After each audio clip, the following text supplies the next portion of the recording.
Assalamualaikum warahmatullahi wabarakatuh. Perkenalkan, nama saya Zafir Bintang Rahman Effendi. Di sini saya akan menjawab tentang soalan satu terkait dengan definisi dan mekanisme dan cakupan meteorologi sinoptik pada mata kuliah meteorologi sinoptik. Nah, yang pertama ada di apa yang dimaksud dengan meteorologi sinoptik. Nah, meteorologi sinoptik sendiri merupakan cabang meteorologi yang mempelajari kondisi cuaca di area yang luas pada waktu tertentu.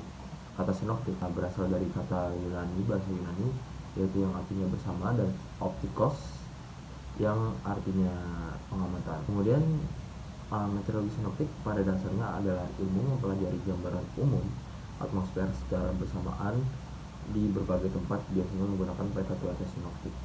Kemudian pada nomor 2, jelaskan cakupan skala horizontal dan vertikal serta skala waktu cuaca sinoptik. Nah, untuk cakupan skala cuaca sinoptik sendiri dibagi menjadi 3, yaitu yang pertama skala horizontal berkisar antara 1000 hingga 2500 km, artinya bisa mencakup satu benua atau satu samudra. Kemudian skala vertikal bisa mencapai hingga tropopause, yaitu 10 hingga 15 km di atas permukaan bumi. Lalu selanjutnya adalah skala waktunya. Untuk skala waktunya sendiri relatif menengah, biasanya berlangsung selama 1 hingga 7 hari atau bahkan bisa sehingga dari beberapa hari hingga seminggu gitu. Jadi fenomena sinoptik adalah fenomena cuaca yang tidak berlangsung cepat seperti badai lokal atau hujan seperti biasanya, tapi juga tidak selama pola iklim musiman. Kemudian sebutkan jenis-jenis fenomena skala sinoptik yang saya ketahui.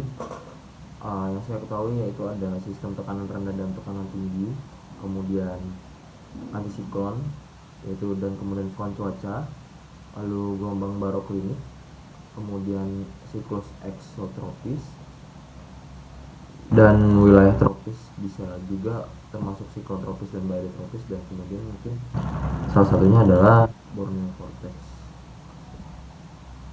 Nah, semua fenomena ini mempengaruhi pola angin, curah hujan, dan juga suhu dalam area yang luas gitu. Kemudian pada poin 4 yang D, jelaskan perbedaan karakteristik sistem cuaca dominan dan mekanisme yang membedakan kondisi cuaca di wilayah tropis dan lintang menengah. Oke, untuk poin ini kita akan membahas perbedaannya. Itu yang pertama dari karakteristik umum. Karakteristik umum wilayah tropis memiliki suhu yang relatif tinggi dan stabil sepanjang tahun dengan kelembapan yang tinggi. Sedangkan lintang menengah mengalami variasi suhu yang besar antar musim dengan perubahan suhu yang signifikan antara musim panas dan musim dingin. Kemudian sistem cuaca dominan. Di tropis sendiri sistem cuacanya didominasi oleh konveksi, pembentukan awan cumulonimbus, dan juga badai hujan lokal. Di lintang menengah, sistem cuaca didominasi oleh front dan siklon ekstratropis yang terbentuk karena perbedaan suhu antara massa udara dingin dan massa udara panas. Kemudian untuk yang terakhir, mekanisme pembentukan cuacanya, cuaca di tropis sendiri lebih banyak dipengaruhi oleh pemanasan matahari dan sirkulasi api, karena di wilayah tropis itu mendekati dengan garis ekuator, jadi pemanasan mataharinya lebih maksimal. Kemudian sedangkan di lintang menengah, cuaca dipengaruhi oleh perbedaan suhu, kemudian horizontal yang besar, dan juga gelombang Rossby di atmosfer. Kemudian di nomor 2 menyebutkan minimal 4 sistem koordinat yang umumnya digunakan pada analisis atmosfer.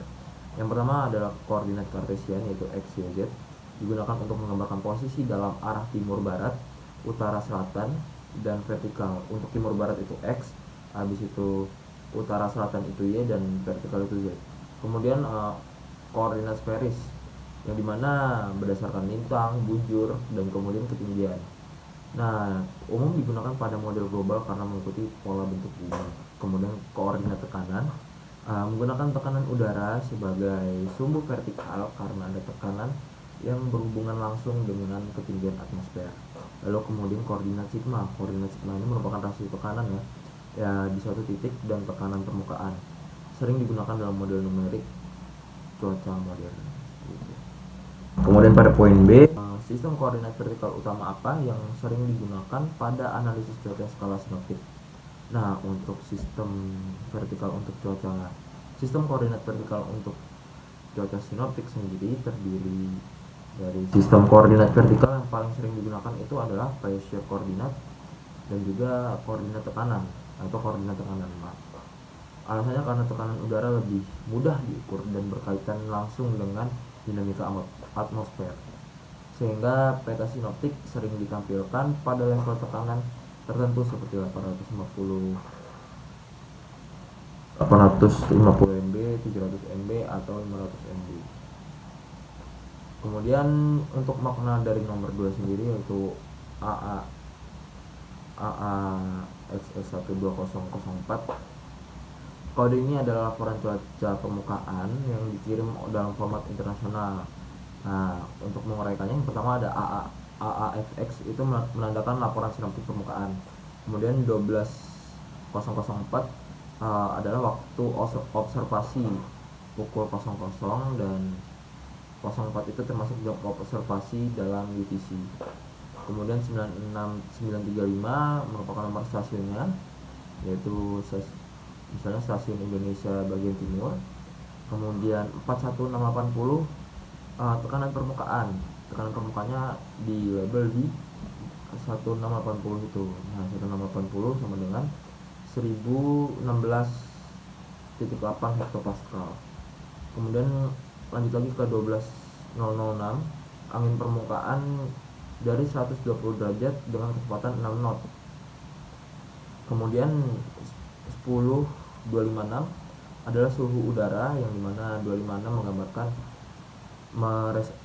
merepresentasikan suhu, yaitu sekitar 25,6 derajat Celcius. Kemudian 2244 adalah titik embunnya, di mana titik embunnya adalah 244, yaitu 24,4 derajat Celcius. Kemudian ada 40.128 termasuk tekanan di permukaan laut, yaitu 128 menggambarkan 1012.8 hektopascal. Kemudian 52.010 merupakan perubahan tekanan suhu selama 3 jam. Perubahan tekanan selama 3 jam terakhir, yaitu lebih dari 1 hektopascal, cenderung naik. Kemudian 333 pembatas antara kelompok data utama dan tambahan. Kemudian 60002 merupakan jumlah curah hujan dalam 6 jam terakhir, yaitu sekitar 0,2 mm. Kemudian 70004 adalah tinggi dasar awan terendah, sekitar 400 meter. Kemudian untuk gambaran kode sinoptik dalam bentuk lambang, lingkaran menunjukkan lokasi stasiun, kemudian arah dan ekor panah menunjukkan wind barb atau menunjukkan arah angin dari tenggara 120 derajat dengan kecepatan 6 knot.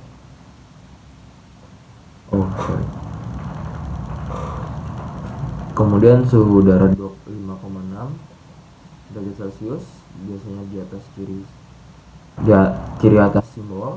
Kemudian titik embunnya ada di 24,4 derajat Celcius, biasanya di kiri bawah simbol. Kemudian kondisi cuaca dan awan, dasar awan rendah 400 meter dan curah hujan ringan 0,2 mm. Kemudian untuk yang bagaimana kondisi cuaca pada wilayah ini ketika observasi dilakukan? Kondisi cuacanya merupakan suhu udara hangat sekitar 25,6 derajat Celcius dengan kelembapan tinggi, titik embunnya mendekati suhu udara. Kemudian tekanan udaranya sekitar 1012,8 hektopascal, menunjukkan kondisi normal hingga agak stabil. Kemudian untuk anginnya cenderung lemah dari tenggara 120 derajat dengan kecepatan 6 knot. Kemudian ada sedikit hujan ringan, yaitu 0,2 mm dalam 6 jam terakhir, dan kemudian awan rendah dengan dasar sekitar 400 meter. Untuk cuacanya relatif lembab, agak berawan, dan mungkin terjadi hujan ringan atau gerimis. Kurang lebih seperti itu.